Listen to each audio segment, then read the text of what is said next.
Hi friends, welcome back to my channel. இன்றைக்கி நம்ம சேனலில் இந்த விநாயகர் சதுர்த்திக்கு ஒரு சத்தான கொழுக்கட்டை செய்யலாம் வாங்க.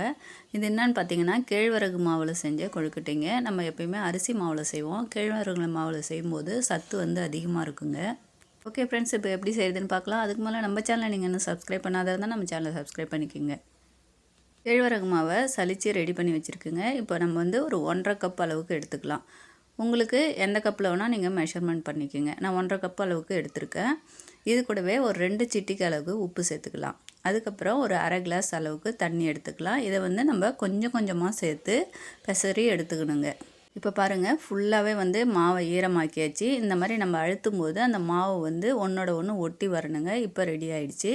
அதே டைமில் எல்லாத்தையும் நல்லா உதிர்த்து விட்டுக்கணும், கட்டிகள் இல்லாத உதிர்த்துக்கணும். இப்போ ஒரு இட்லி பாத்திரத்தில் துணியை போட்டு நம்ம மேலே இதை கொட்டி ஒரு ஆவி காட்டி எடுத்துடலாங்க. ஒரு 10 நிமிஷம் இருந்தால் போதும். இப்போ இது மேலே மூடி வச்சிடலாம்.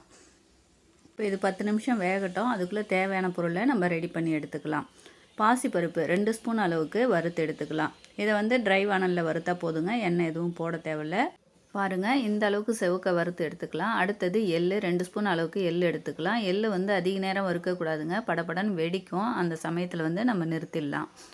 இப்போ பாருங்கள், நல்லா வெடிக்க ஆரம்பிச்சிடுது. இப்போ நிறுத்திடலாம். அடுத்தது நம்ம மாவு ரெடி ஆகிடுச்சு பாருங்கள், நல்லா வெந்துடுச்சு. இப்படி அழுத்தி பார்த்தீங்கன்னாவே உங்களுக்கு நல்லா தெரியும், வாசனையும் நல்லா வருங்க. இப்போ இதில் தேவையான பொருள்லாம் சேர்த்துடலாம். ஒரு மூடி தேங்காய் பூ திருவி வச்சுருக்கேன். அடுத்தது நம்ம வறுத்து எடுத்து வச்ச எள் பாசிப்பருப்பை கலந்து விட்டுக்கலாம்.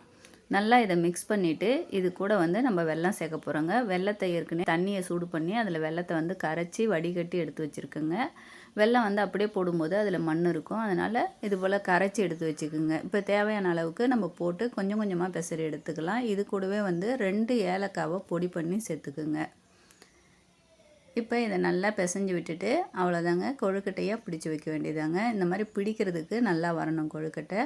நீங்கள் இந்த மாதிரி ஒரு டைம் செஞ்சு பாருங்கள், டேஸ்ட் ரொம்பவே பிடிச்சிரும். திரும்ப திரும்ப செய்யணும்னு தோணுங்க. இப்போ பாருங்கள், ரெடி ஆகிடுச்சு. இந்த மாதிரி பிடிச்சி வச்சு இட்லி பாத்திரத்தில் வச்சு அவிச்சு எடுத்துக்கலாம். இது ஒரு 10 நிமிஷம் அவிச்சிங்கன்னா கொழுக்கட்டை ரெடி ஆகிடுங்க. ஓகே ஃப்ரெண்ட்ஸ், நீங்களும் செஞ்சு பாருங்கள். செஞ்சுட்டு கமெண்ட்ஸில் எப்படி இருந்ததுன்னு சொல்லுங்கள். இந்த வீடியோ பிடிச்சிருந்தால் மறக்காமல் ஒரு லைக் பண்ணிவிடுங்க. தேங்க்யூ ஃபார் வாட்சிங் மை சேனல்.